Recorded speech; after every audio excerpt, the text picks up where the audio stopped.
What's going on, OKC? Welcome back to the Bring the Thunder podcast. We got a full panel tonight. I'm here with King Capers. Gabe's made his return. I'm here with Jack and Satvir. We had a hell of a game tonight. We kind of thought last night that it wasn't going to be easy, and we sure were right. OKC takes down Sacramento 107-101, and a thriller, honestly. They win the last quarter by 9, so they closed out the game pretty well. Shai, 31-9-4, clutch step back 3 to seal the deal. We'll get to it in a bit, but another game with only 2 free throws. My phone just died, so if anybody else wants to read the stats, I apologize to the crowd. I dropped my phone in the toilet just about 30 minutes ago, so I don't have one on me right now. But if anybody else wants to read me some stats, Satvir, somebody. I got you, bro. We got FGA with 31, 9, and 3 blocks. Wiggins with 18, 6 assists, and 3 blocks as well. AJ Mitchell with 18 points, 3 of 7 from the three-point line, and 2 steals without J-Dub, Chet, Joe, and Kenrich on a second night to a back-to-back in which some of us thought we would drop this game, and Thunder improved to that 5-0, and we're going to be looking forward to that Wizards game. But we got to start off with the start of this game with Russell Westbrook kind of starting off pretty hot with a 3 for 3 from the three-point line, 9 points, getting a standing ovation. Just felt like a fun game to watch as just a fan of ex-Thunder players and Russell Westbrook, Domantas Sabonis, Dennis Schroeder. And then from there, the game was pretty close. And I would say by the halftime, I don't think Shai even recorded a free throw. And I think the trend will continue of close games in games where he doesn't get calls. Usually we cover the spread a lot more when he does. And it just seems that this season he probably shouldn't expect any more moving forward. So, yeah, real quick before we get into that nonsense, this was a game of 2 halves. Well, honestly, 3 quarters and the fourth. OKC piss poor effort in the first 2.5 quarters. Like I thought it was ridiculous. I know Sacramento was making some tough shots, and we kind of expected that. And we mentioned Levine last night. If he catches fire, we could be in for some trouble. And he shot pretty well. He went 4 of 6 from deep. And obviously, you mentioned Russ. They really picked it up in the second half. And I think that was a big part due to AJ Mitchell, Alex Caruso, and Lu Dort on the defensive side of the ball. I'm kind of upset that Mark took AJ out at the 3.5-minute mark. I really wanted to say tonight that AJ Mitchell's 20-point-plus streak started tonight, and he's going to catch Shai soon, but obviously took him out, finished with 18. But, let's wait to talk about the Shai free throws. If anyone wants to talk about, their thoughts about the game, go for it now, and then we'll talk about the free throws because that has to be talked about. Yeah, I mean, when you play the Kings, we all know how good they are. We know when we play them, they always give us a tough game. Like, in particular, I always think of Malik Monk. He gives us hell. Every time we play him, I swear, he goes off. Tonight, we had his number. We gave him troubles all night long. We did our job. But you want to talk about that first half where it was kind of like pretty noticeably lackluster? It was the turnovers for me. Just awful turnovers, just very poor passes. Not communicating, throwing. There was I can't remember the exact play, but I believe it was Lou trying to feed Hart into the paint and just completely missed him, passed it straight out of bounds. And it's just kind of the kind of stuff that, like, we're the defending champs. You don't do that. Like, that's just not. I'm not saying we're perfect. I'm not saying we can't have turnovers, but I agree with what you're saying, Joe. That first half looked rough. It did, but second half, like you mentioned, everything was flipped on its head completely. AJ Mitchell's the real deal. I mean, I don't think people understand how good he's going to be for us. Last season, there were a lot of times where I talk about around other people. I talk about, man, we don't even have AJ, and they're like, who? I'm like, all right, like, right. You will see who AJ Mitchell is. Like, AJ Mitchell is crucial to this team. He will be all season long. He's that ball handler off the bench that we need. But even better, right now he's looking like our best 3-point shooter by a pretty solid margin. I mean, he's confident to shoot. He's got a great follow through. I mean, AJ Mitchell's he's the real deal. Like, I can't wait to continue watching him this season. I want to shout out Bradley. Yeah. Once again, he's beating all of us to the point with one of these crazy stats to start off the show. SGA now with 174 points and average 35 for the month of October so far. Shout out Bradley, always beating us to the punch there. Jack, go ahead. I was just going to say, these last couple of games, I don't think we're winning any of them without AJ Mitchell. I think when shit hits the fan, he's the one who's driving. He's the one who's not scared to put the shots up. Some of our role players or more experienced players are shooting timid threes and without confidence. I mean, what comes to mind is the buzzer beater that kind of sparked a run tonight where he just said, fuck this, I'm going to take the ball, buzzer beater, layup. I think no one else is really showing aggression like that. And for him to only be playing his, 40th game ever, I think that's incredible. Yeah, he's pressing on defense, too. He had some great deflections on defense. He had the huge steal late in the fourth quarter. Him and Jay will combine for that steal to get the ball back. I mean, it was nice to see us lock in on defense, especially in the late fourth, because the Kings were looking like they were having their way, driving, obviously getting more foul calls than us. The free throws tonight were 21-10. Whatever. But it's nice to see Alex Caruso pop in and just be like, yeah, I'm still here. I still run this shit on defense. He's not a regular season player much for us at all. He steps up in the big games, but games like this, it's always fun to see him just announce himself to the crowd randomly, and all of a sudden he's the one energizing the crowd. He's the one getting blocks, steals. He's making big threes at the end of the game. It just shows the depth of this team, honestly. Yeah, I mean, people always say Caruso is one of the biggest examples of a player who plays off the stat sheets. You don't look at what he does. And I mean, we kind of talked about this a lot when we first traded for him last season, but it just reproves itself every night. He comes in, immediately disrupts whatever play he's a part of. We just had him out because of the concussion. He comes into this game, end of the game, he hits a huge three to give us Alex Caruso cannot be underestimated in terms of what he does for this team. And like you said, Joe, I agree. He's not that much of a regular season player, but I would not trade him there's just nothing I would do to get rid of a player like that. There's a reason every team he's played on, the fans are devastated when he leaves. When we eventually lose him in one way or another, I will be devastated. He could be averaging 2 points and I'll still be sad because Alex Caruso is the kind of guy that you will literally go to war for just to have him on your team. So yeah, Caruso tonight, once again, it's just nice to have him back. I'm just so interested how OKC's closing these games out with all the injuries and the fatigue that they're playing with. Yeah. You got to understand, we start with double overtime, back-to-back games. That Mavericks game last night was way closer than it needed to be. Capers, I got 3 words for you. Shai Gilgeous-Alexander. It's just so crazy. They're making all the right plays that they need to down the stretch. And I'm impressed because I didn't expect OKC to be closing out games to the level they're doing right now. Yeah. Right. Especially with all the injuries. Capers, I do want to start off with you, though, when I have to ask this question now. That's a combined 4 free throws in the last 2 games. Maybe he had 4 against the Hawks. Yes. But that's 8 free throws in 3 games. Yeah. Still putting up absolute money numbers, MVP numbers. But what the hell are they doing? He's driving to the basket every play. He's getting fouled too. That's the thing. I wouldn't complain if he was. He's getting fouled. Right. It's they're swallowing the whistle on purpose. Did NBA Twitter win? I was just getting ready to say that. You were right. NBA Twitter won, Joe. Yeah.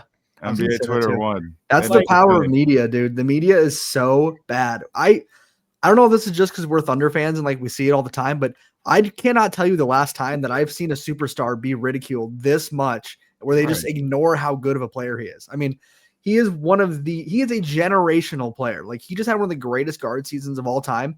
If you go up to a person on the street and say Shai Gilgeous-Alexander, they'll start talking about him being a free throw merchant.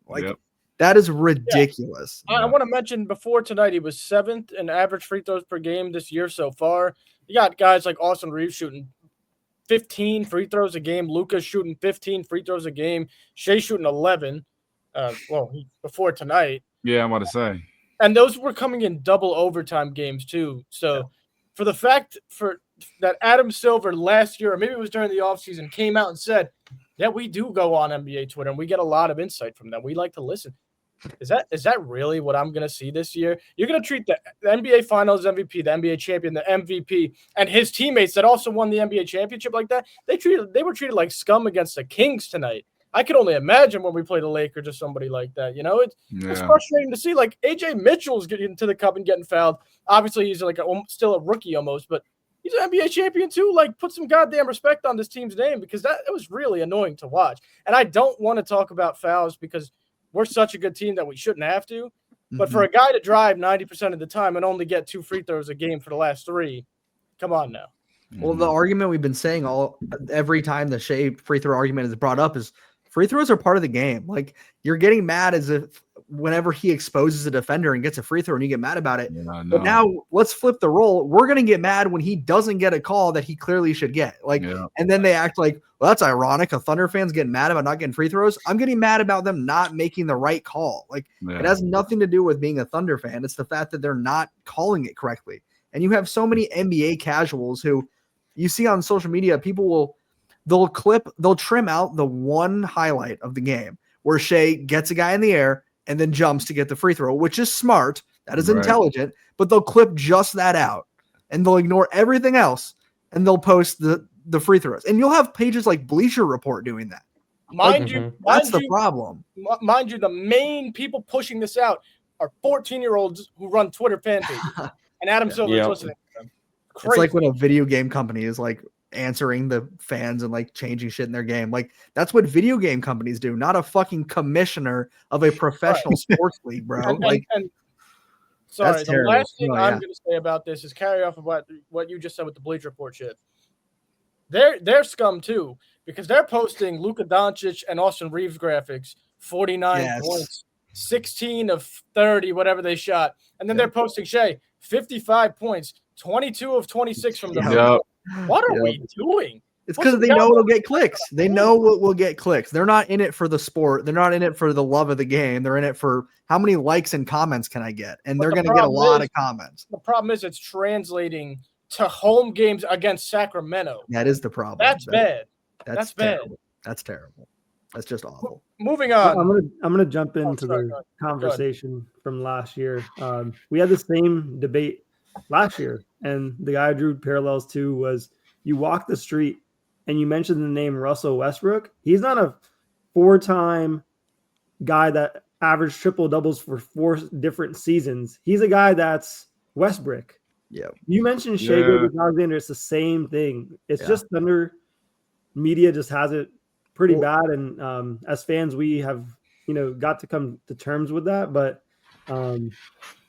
that's just kind of the nature of the beast with being a small market. Like any other small markets kind of deal with similar propaganda. Unless you're on the Lakers, on the Knicks, you kind of just have to push through it. And I think Shai eventually will break through this hate, because this is the same type of stuff all the greatest players have gone through. LeBron James, Kobe Bryant, Dwayne Wade. Yes. They all got labels early and they just kept winning until, their 3rd championship, where everyone's like, okay, they're the greatest thing ever since sliced bread, when, the home fans already knew that. So this is just kind of going through the motions of MVPs. Like we saw Joel Embiid. He's also labeled something. James Harden's labeled something. So I think this is just the territory that comes with being the best player in the world. Like, if you're not getting ultimate amount of criticism, you're probably not doing something right, especially with the NBA side of things. So I'm actually happy with how things are going, because I want everyone to just let it out this season when he wins his back-to-back MVP and, does this thing and slowly converts all these fans.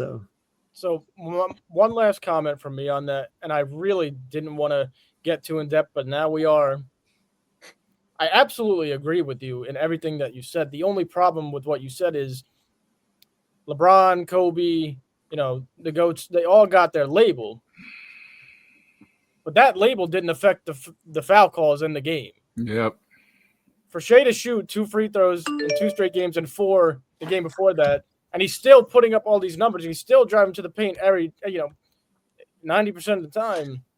That's a problem. But we'll move on, and we'll keep an eye on that for the rest of the year. Obviously, it's not going to stop us. We don't have anyone playing, and it doesn't fucking matter. We're That's still what I'm saying. That's crazy. And shout out to OKC's defense, too. I know I was forgetting a point. They held them to 39 second-half points. Yeah, another Ridiculous. good point by Capers. They went on like a 11-0 run. Yep. In like the last but with like 3 minutes left in fourth. There was like multiple stretches where they were having 0 points scored. Yeah. Crazy. All right. Time for everyone's favorite segment. What the hell is Jack wearing tonight? I honestly couldn't tell you. Satvir, actually, flood the comments. Jack's wearing a jersey. You guys should know this by now.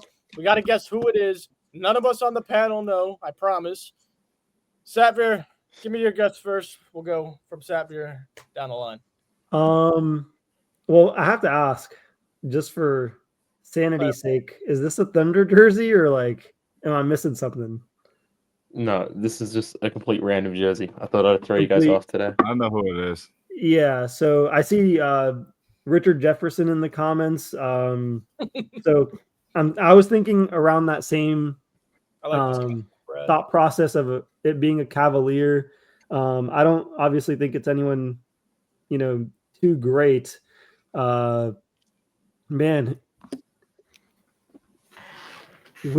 Kyrie Irving? Would you have a Kyrie Irving Cavaliers jersey? Oh. Okay, we got a Kyrie. Gabe? Based off the jersey, it's clearly a bit older. It's an older style jersey. And I know a certain player who played in OKC and Cleveland by the name of Dion Waiters. That looks like that could be a Dion Waiters jersey. Capers. I was going to say Kyrie Irving. All right. We have Kyrie, we have Dion Waiters, and we have Kyrie. I was going to go with Dion Waiters, but now I can't. So give me Jetty Osman, Cleveland Cavaliers. Okay. You guys might kick yourselves for this one, but it's LeBron. Yeah. Oh, my goodness. Come on, man. Oh, my goodness. That's crazy. How are you wearing a LeBron jersey after we just made all those dang talking points, man? That's crazy. Crazy. That is crazy. All right. Moving along. No one wins this round. It's honestly kind of disappointing of jersey reveal, but we'll take yeah, Hotspot said keep that jersey off. But anyway, so let's talk about the finish. Get more in depth with it. We need to start making shots, and in the fourth quarter we did. Shai hit one, Lu hit one, and then decided to pull one from like 40 feet, and that one didn't go. But then Capers texted me that saved by Aaron Wiggins, the bounce pass. Oh, nasty! That one was great. And mind you, I missed that free throw, but we got the offensive rebound. I think it was Caruso. Yeah. Payson made a few, but Aaron Wiggins was the leader with 4 threes tonight, and then obviously AJ Mitchell made 3 as well. I think we'll find more spacing. Go ahead, Jack. Aaron Wiggins might be our best 3-point shooter. I believe he is. And I think we'll find our shot, the more we go throughout the season. I also think we'll find more spacing when J-Dub comes in the game, because J-Dub, if he has a shot rolling, gives us a 3-point opportunity, and he also another slasher who could kick out to wide open players on the perimeter. What are you guys' thoughts on our shooting so far, though? Obviously, it has to improve, but I'm not too worried as of right now. I've got a stat for us here. This is posted by Brandon Rabar on X. You mentioned, I guess, early in the game, the team was shooting 4 of 17, and Aaron Wiggins at that point was 4 of 6 from 3. So I felt like he really kept us in the game early, and then AJ kind of took over late in the game, and then Shai's always consistent. Like, you can just pencil in Shai for what he's going to do in the first half and second half. So usually never worried about that guy, but those guys showed up, in the first half and then second half with AJ. So they've been kind of the tandem that's keeping us afloat while the injuries are happening. Aaron Wiggins had that big save, like you mentioned. This is crazy. This is like the 4th game. SGA has 30 points in 5 games. Yeah, this is getting pretty ridiculous. I don't even know what to say. I'm baffled after this game. Last game, I was still pretty calm, but after he hit the 3 tonight, I'm just like, I can't believe it. Joe, you talked about the waiting for the shooting to kind of find its rhythm. I will say one thing that has concerned me a bit with at least the start of the season, in our 5 games, only once have we shot over 32% from 3. That's crazy. And we're 5-0. And 3 of the 5 are below 30%. Right. Tonight we shot 32%, but I believe it was the last game, it was like 20%. Game 1, I think it was 25 or 26%. That's bad. Yeah. That is concerning. Like, and granted, J-Dub's out. J-Dub is somebody who I absolutely expect to help out with that number go up. Everyone's going to hopefully find their rhythm as we go. But it's not one of those stats that you can just kind of like ignore through the first 5 straight games of, well, we had one pretty solid shooting night, but even that, I mean, it was 37%, which that's good. That's definitely good. Like we can aim for that, but it's a little concerning right now. Like I do think it is. We have AJ and we have Aaron, and those two are consistently our 3-point shooters right now. But like Satvir just said, we know Shai is going to step up and hit at least one of those big ones. But like Chet right now, I don't know. It feels like every other game he's he's had really good 3-point shooting games this season, and he's had really rough ones. So you don't know where you're going to get from there. Caruso, same kind of thing. Caruso might show up big in the end, but we know he's not some knockdown shooter right now. He's not like he was with Chicago. So it is a little concerning to me right now, but it's like you said, give it time. We'll see what happens, but that's not a good stat. Yeah, No. carrying off that stat, we entered the game tonight shooting 27.9% from 3 as a team. Tonight we shot 18.2%. So gets a little lower, but again, another win. Jack, go ahead. I just don't understand a game like tonight where the 3 points obviously not dropping too much and we shoot 44 threes. Yep. Especially when our points in the paint were 52 today, which is insane. Like the gap between 3-point and points in the paint. Like I feel like we're just settling a couple times. Maybe we're tired, but yeah, probably something's got to change with it with the shot selection. Well, impressively, you mentioned the 50 points. We've scored 50-plus points in the paint all 5 games this season. Yep. I mean, we're dominating in the paint, so there's no reason to be throwing up threes just to try to fit the meta of modern-day NBA, which is shoot as many threes as you can. Like, we are not that team. We've watched with Boston. We've seen how they ride or die with that, and that's not exactly a good method. So it's concerning. But, Capers, you were going to say something? No, I was saying, like, I'm not. It is concerning, but I do think it'll pick up. Mm-hmm. But I have 2 questions. Number 1, I'm concerned with Lu. I want to know how you guys feel about Lu because Lu cannot hit Ocean right now. 2, go ahead. Second 2, weren't we like first or second in 3-point percentage in 2024? Yes, we were. What happened? I'm going to let Satvir answer that first question because he's going to say the same exact thing that I would say about Lu Dort. I have no idea what you're going to say, so you got it.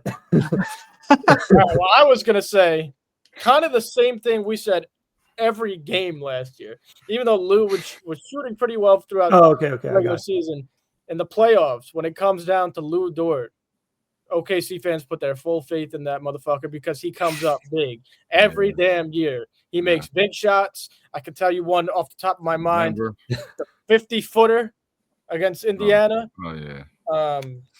Obviously, the Denver fourth quarter, Lu Dort is shooting like shit, but he's also still one of the best defenders in the league. Yep. He's starting to show a lot of slashing ability this year when he gets mismatches, which he hasn't done in the past. Like, people are putting their worst defender on Lu, and he's kind of taking advantage a little bit, especially to start the game. I'm not worried about Lu Dort at all. He'll pick it up. I mean, we don't need him to shoot anything over 30% anywhere. I mean, we don't need to say this because we're Thunder fans and we know, but the thing with Dort that you're getting is not this incredible 3-point shooter. He led our team and he had the highest plus minus of the team tonight. You know, like he scored good and he had a good night tonight. He shot well. He was attacking well, but we know what we're getting with Lu Dort, and it's not 3-point shooting. It's the defense. It's the hustle. It's the aggressiveness. It's everything in between. And every once in a while, the 3-point shooting comes with that too. And those, I can't remember who it was that mentioned it last season, but games where he's hit like 3 threes, we win by like 15 points. Like, obviously tonight's a different case, but like if Lu's hitting his threes, it's huge, but we can't expect it from him because that's just not who he is. But yeah, I'll be kind of the devil's advocate here. Capers, to your answer. I do not. I like stand up and get physically upset when he pulls that shit from like 5 feet behind the 3-point line. Like, what are you doing, bro? Like, Yeah, It frustrates me. It he does. does. He does that a lot too. We It does. just live and die with Lou. But if that shot happens Holy shit. with like a minute left and we're down by 2, I'm gonna get pissed. But he won't do that. He knows Yeah. Exactly. But what happened to the 3-point shooting from 2024 though? Well, I can tell you exactly what happened. Holy shit! It's pretty clear to me. Obviously, Lou, his shooting is down. We're missing Isaiah Joe, our best 3-point shooter in the regular season. Yeah. We're missing J-Dub, who creates so much offense and so many open guys on the perimeter. We're not getting as many open shots as we would with the full team. And we've been banged up. We're missing a lot of guys. Like even Caruso's missed a few games. Wallace missed one, I'm pretty tonight. sure. Kaysen missed a game, and Kaysen's shooting is a bit down too. It seems like everybody's is. Yeah. Well, we just won the finals. I mean, we've been playing longer than any other team other than Indiana. We had the shortest off season. I mean, it's one of those things that it's the start of the season. We're tired still. We're still trying, and like that's not an excuse. And obviously, it's not an excuse. We're 5-0. So, but it affects it. You know, it's something that you got to figure out. So, with time. Yo, I'm gonna hop into the conversation, and I'm gonna say, Gabe, I kind of completely disagree. I've been thinking on the topic of 3-point percentage and everything, and I was just trying to confirm what I was already thinking was during the playoffs. Yes, in the regular season, we're a top percentage team in 3-point shooting, but overall in the playoffs, if we recall, we were pretty dismal. We couldn't hit any shots, so we had some clutch shooting from Lu Dort, clutch shooting from J-Dub and Shai, and pockets and spaces, but we win our games off of Sam Presti's model of defense and extra possessions. So we always win in the rebounding battle. That's why we're always winning the paint battle. So we've always been a team that's developed around length on the, in terms of arm size and just in terms of, the players that we have to create those extra possessions in terms of the 50-50 battles, stuff that's not always reported on the stat sheet of why we're winning games is why we're winning games. So most fans probably aren't looking at that part. I think that has a lot to do with us winning a championship with practically no 3-point shooting and us winning 5 games, and we're still not seeing the same 3-point shooting. I've been noticing the trend since we've had Shai. We always dominate the paint, especially since we got Hartenstein. So we're always going to win the possessions, and I think we always just end up with a couple extra possessions because of the players that we have, and we always end up knocking through wins without the shooting. And when we do shoot really well, like we did last season, and we get a nice stretch going, we win a couple extra games and get that first seed. So eventually that run will come, but I'm not expecting this team to show me anything differently than it has for the last 2 seasons. I agree with both of you. Wait, what was it that you disagreed with? Because nothing you said there sounded like anything I disagreed with. I don't remember saying anything. I don't know. I think from you guys, like there was a lot of like, hey, we're missing a lot of 3-point shooting, and I just don't think it exists out there. Like you don't think Isaiah Joe brings 3-point shooting? No, he does. I think he brings it, but I don't think to the level of like he's trying to make it out to be. Right. Yeah, I don't think it's gonna make that much of a difference in terms of the percentages, unless the whole team picks up a nice stretch and we pick that up. But I haven't seen that from this team. So to wrap up that, I never expected, at least. So if it's a plus, it's a plus. Great, but we usually win games without it. To wrap up that conversation, I'll just say I agree with both of you. I think Gabe hit it on the nose, in my opinion. Longest season out of anyone outside of the Indiana Pacers, and then obviously the injuries, and then back-to-back double overtime games without really a break. I mean, we have like 4 or 5 games this week.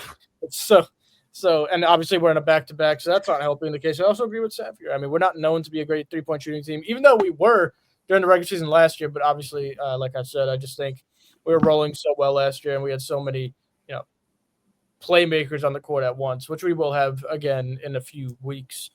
All right, last topic of the show tonight. We do play another game this week, and I would love somebody to tell me who, because my phone just restarted again. Wizards. When? Thursday. All right, Wizards Thursday. Obviously, we'll do a quick preview of that game, expectations. I'm going to let Gabe start first. How do I say this nicely? The Washington Wizards are not the greatest basketball team. Nope. Now that I said that, though, I'm going to be skeptical for the next 2 days and knocking on wood every chance I get. Anything other than a double-digit win will be borderline disappointing to me. I just don't think you should, even with this hard. I mean, Chet could still not play, and J-Dub could still not play, and I still don't think that we would lose. Right. I just don't expect a lot from the Wizards. However, that's kind of the definition of a trap game. You sit here acting like it's going to be some terrible team, and then they can surprise you. But I will be surprised. I'm not expecting much out of the Wizards. So yeah, I think we take care of business. I think Shai notches another 30-point game. I'm going to say he gets a lot of free throws in this one. The Wizards, I don't think, are very disciplined. I'm going to assume he's going to be able to get to the paint whenever he needs. It's not a big game, so the refs aren't going to be trying to sway it one way or another. I think Shai's just going to drop a big game here and get to the line exactly how he can. So that's all I got, really. Honestly, I'm going to kind of just expedite this a bit. I believe everyone on the panel agrees with what you just said. Yep. There's not much into it. It's a regular season game. They got to show a little bit of, for me, they got to show a little bit of effort in the first half and just try to end it early. Because tonight it was the opposite of what I would like to see. Little sense of urgency, and they should get the job done. And it might be our first blowout of the year, right? Because for some reason we want every game to go down to the wire. But I want to say I want to disagree with us blowing them out. I will be the contrarian once again on this one. I just looked at their game against Philly, and I've just been looking at their roster. I actually like the roster that they've built. It's got a lot of depth compared to last season. It may not have that overall talent, but they still have CJ McCollum, Chris Middleton, who are no slouches. And then Alex Sarr has just been playing a lot better, and he's going to be a really good center when it comes to defending against Shai in the paint. So I think there could be something there where they keep the game decently close. It could end up being a blowout, but I could still see it similar to this Sacramento game where they do have a lot of scoring output, like all over the place. So Cam Whitmore's out there. CJ can get to the bucket, maybe not as much, but Bub Carrington's a really good player. I just like the players that got. Keyshawn George, no slouch either. So I don't know. With the amount of injuries we've got, unless like Chet's out there, then I don't think it'd be too much of an issue. But if we run the same roster we had tonight, I think it'll be a pretty close score. I believe that Satvir is feeling extra nice tonight, and that's all I'm going to say about that. Just to close out the show, I want to thank everybody for watching, everyone who tunes in. You guys are the best. We do this because of you guys. If you're liking the content, subscribe to the YouTube channel. Follow us on all socials at Bring the Thunder Podcast. And then obviously, I've been saying it. I'm going to say it again. We do have our new memberships, our private memberships. If you guys do want to get exclusive videos, and again, every time I say it, it just doesn't get any easier for me to say. I don't know why my head's like this, but exclusive videos, exclusive lives, members only live chat. Go check it out. It's on our YouTube channel. And one last thing for me is Shai leads the league in clutch points this year. So I keep an eye out for a clutch player of the year. Just keeps getting better all the time. But that's it for me. If anyone else has anything else to say. All right. We're out of here. Appreciate everybody watching. We will see you guys Thursday. Actually, you will see us Thursday morning because we will be dropping our weekly episode. And then we'll see you guys Thursday night for the Wizards recap. Okay, so you have a good night. We'll see you next time on Thunder Up, baby. Let's go.